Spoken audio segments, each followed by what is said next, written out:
هیچ که به یگان درجه نمیرسه تا خودش کوشش نکنه. حرکت میکنی جمعه میبیایی به همین درجه میرسی. حرکت میکنی به سوی علم به همین درجه میرسی، به سوی اخلاق میبیایی به همین درجه میرسی. تربیه اسلام بسیار تربیه بزرگه. نشسته بود در یک روایت دیگر، میگه نشسته بود در قصر، در بالای همون مسند شاهیش نشسته بود، از چپ و راست تمامی وزرا وزیراش نشسته بودن.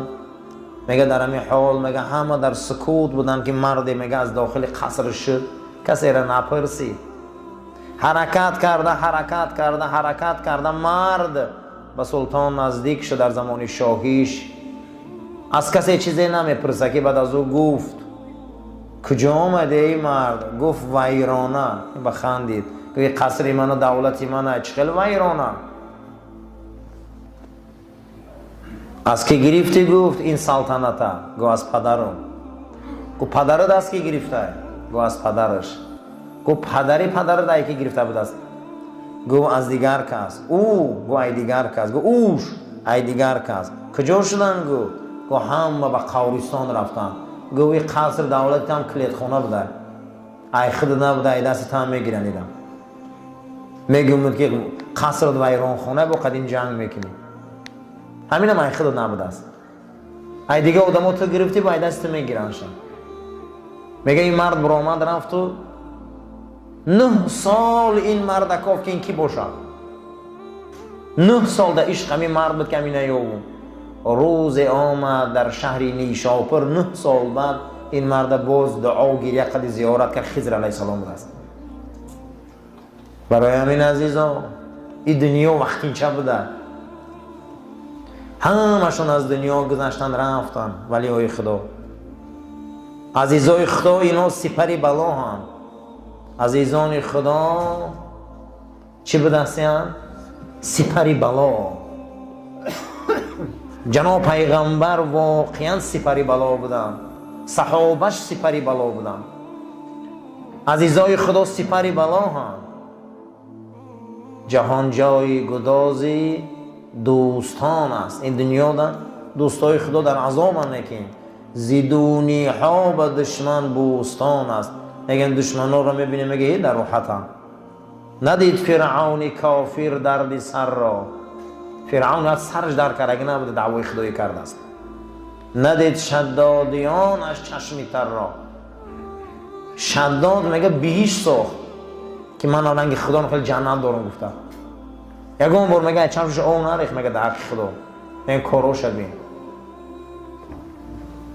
به فرقی زکریایش اره تیز، بیانی گردنی بیازی گردنی یحیاش خونریز. اما زکریا علیه السلام به اره دو بلند کردن، اما حضرت یحیی را سرش گیرد بریدن. پیامبران الهی را ببین جرجیس را چند بار کشتن، خلیل الله را در بین گلخن. عزیزای خدا همین هم تربیت. اما جرجیس هر روز میکشن هر روز زنده میشد. جرجیس پیامبری بود که همین کافر رو بیزار شده بودن. این میزدن میکشتنش، حضرت جبرائیل با قناتش میمولید با پگه بیدار میشد به میومد. همین خیلی شده بودن که دیگه میترسن. این چندین 100 بار میکشتنش، در همین زندگیش با بیدار شدگی است. جرجیس پیامبر خلیل الله را در بین گلخن، حضرت ابراهیم در علا پرتافتن. این دنیا همینه عزیزان. عزیزانش سپر تیری بلا را. این عزیزای خدا، اولیای خدا، اینا تیرای بلا هم. بلا را میگردانن، برای بلا اینا سپرن. عزیزانش سپر تیری بلا را، زهر بیدردی بخشندوارا. ای همه بیدردی بد، دردی بد به هدایتی به توفیقی دوستای خدا میبینن قلبای ما رو معالجه میکنن. چگونه که حضرت سعدی ارواحش نبرم در دیگر جای بوستان و گلستانش میبیاره. کتاب گلستان و بوستان بسیار کتاب پداگوژیه، بسیار کتاب تربیویه. کسی که خواه که اگر پدر علم تربیه را در زمین شرق مسلمان ها شناسه، این حضرت سعدیه. ای تربیت های خوب میکنن. میگه روزی به سراغ دوست رفتم، روزی به سراغ دوست رفتم، همین قدر گشتم از قدم دوست معدوم، هیچی نیست نمی‌یابم دوست. به افق شرق غرب دویدم، دوست معدوم، همین قدر دوست گفتم دوست نمی‌یابم. همه جا میگردم آدم زیاده دوست نمی‌یابم. مونده شدم خود به خود شیش گفتم چی به امروز این خیلی که نه یک دوست نه یک حمدیله نه یک همراز قطعی و صحبت کنیم و دوست گیریم. میگه نظر کردم در کتاب جاویدانه که کتاب خدا قرآن، پروردگار گفت است که نحن الیک اقرب من حبل الورید، من برای شما ایرگای دلتونم نزدیکم. ای دوست ای دلم نزدیک ده در پیش ما ایستاده ما دوست گفته گشتیم.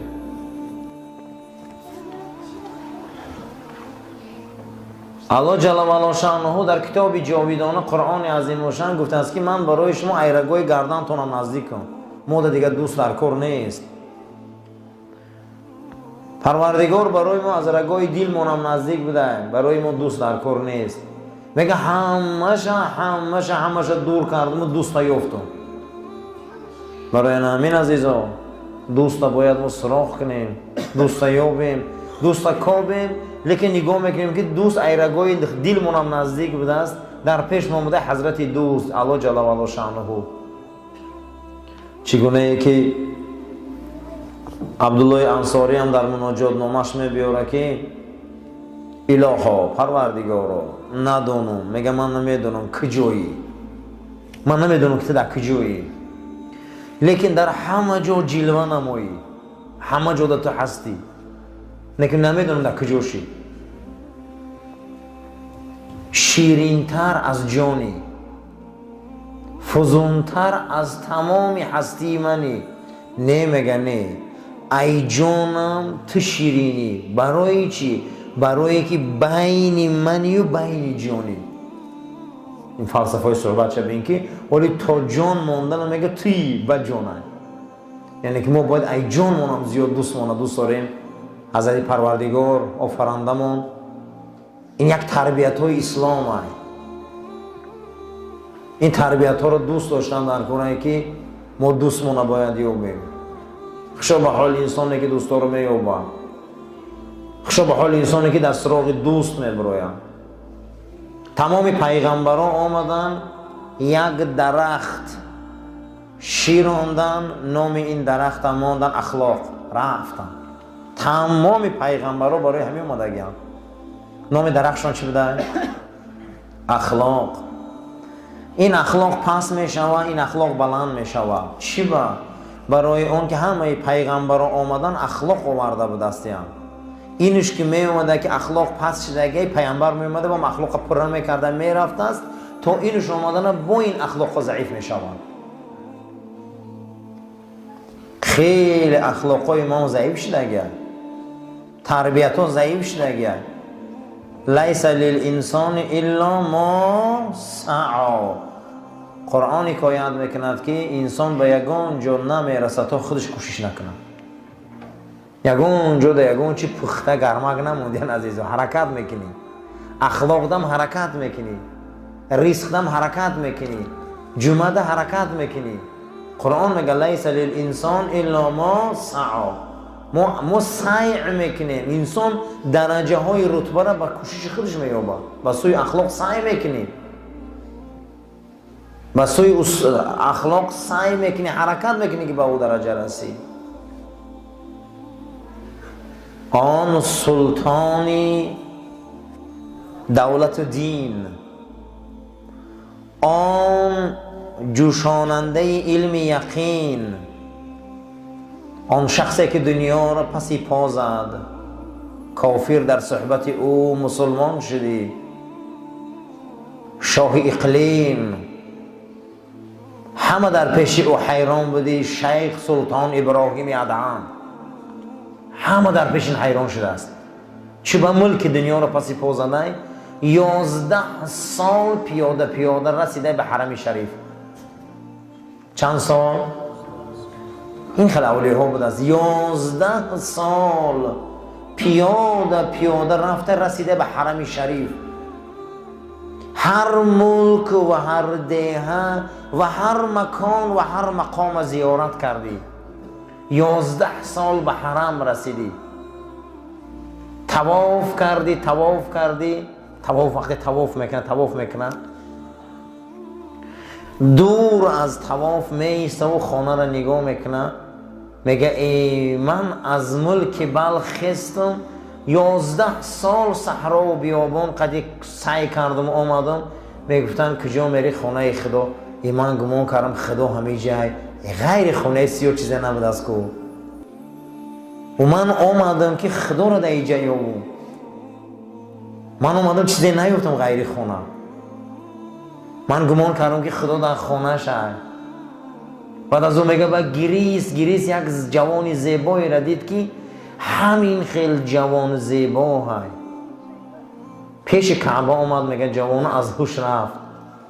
کسی او را میگه نه سراغ نمیکنه نمی برداره. میگه آمده از سرش بردار. جوان هوشیار کرد، گفت چو کردی؟ گفت هوشم رفت. گفت سبب؟ گفت من یهودیم. گفت در این ملک حرم چی میکوبی؟ گفت تماشا آمدم. گفت چی گونه؟ گفت عبادت مسلمانان را. و گفت احرام در برداری. گفت نشناسم من نباشه ایمان ندارم. چی با از هش رفتی؟ گفت وقتی به حرم نزدیک میشدم هاتف یک صدا در گوشم آمد که تو حیف بر اون مرد و حیف بر اون جوان، حیف عیب نمیدونی. تو در شرمه که اطراف کعبه بیایی و در این حج سلطان ابراهیم باشد به ایمان گردی. میگه این صدا زد که ابراهیم ای کجای اون هوشم رفت که در پیش غلطی ده بودم. و میگه برداشته شد به دست سلطان ابراهیم ادهم مسلمان شد. برادر 11 سال میره زمین حج، با او درجه ها میرسه. 9 سال در دست بند داره. میگه برای حاجی ها هزون میبیاره، گرم میکنه، میره شربا میپزه و آبی طهارت میتیه. 40 شمشیر به دست پیشش میرفته، 40 گرز به دست از خفاش میرفته. ایرا میگفتیم سلطان ابراهیم